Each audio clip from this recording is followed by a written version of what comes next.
আসসালামু আলাইকুম সবাই। আজকে আমি তৈরি করব বেগুন টমেটো একসাথে ভর্তা। তো শুরু করা যাক, চলুন।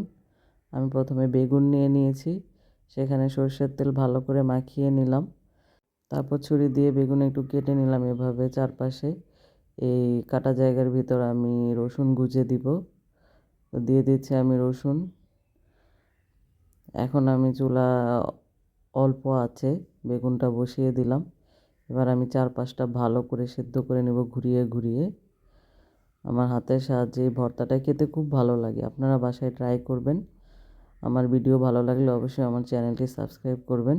আমি টমেটো কেটে নিলাম, 3টা টমেটো নিয়েছি, একটা বড় বেগুন নিয়েছি। বেগুন পুড়তে পুড়তে আমি টমেটোগুলো কেটে নিলাম। বেগুন আমার প্রায় পোড়া হয়ে গেছে দেখুন। এখন আমি শুকনো মরিচ ভেজে নিব ভর্তার জন্য। এই মরিচগুলো খুব ঝাল, আমরা আবার ঝাল খেতে পছন্দ করি।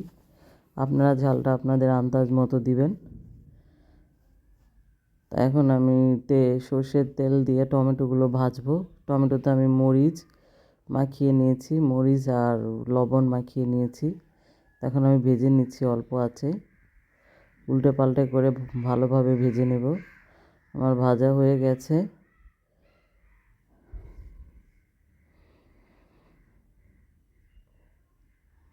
এখন আমি বেগুনটা ছিলে নিব। উপর দিয়ে কালো কালো, এটা দেখতে ভালো লাগে না, তাই এটা ফেলে দিব ছুলে। ভালো করে পরিষ্কার করে নিব।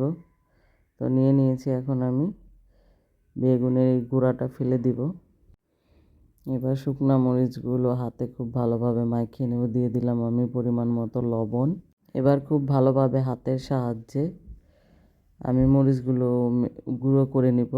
দেখুন মরিচগুলো তো ভেজে নিয়েছি মচমচা, তাই খুব সহজেই গুঁড়া হয়ে গেছে দেখুন। তো আমি ধনেপাতা কাঁচামরিচ কুচি করে রেখেছিলাম, এখন এগুলো দিয়ে দিব। পেঁয়াজ দিয়ে দিলাম। পেঁয়াজটা খুব ভালো করে মাখাবো এখন হাতের সাহায্যে ভালো করে কুচলে কুচলে মাখিয়ে নেব, যাতে মরিচ লবণটা খুব ভালোভাবে পেঁয়াজের সাথে অ্যাড হয়ে যায়।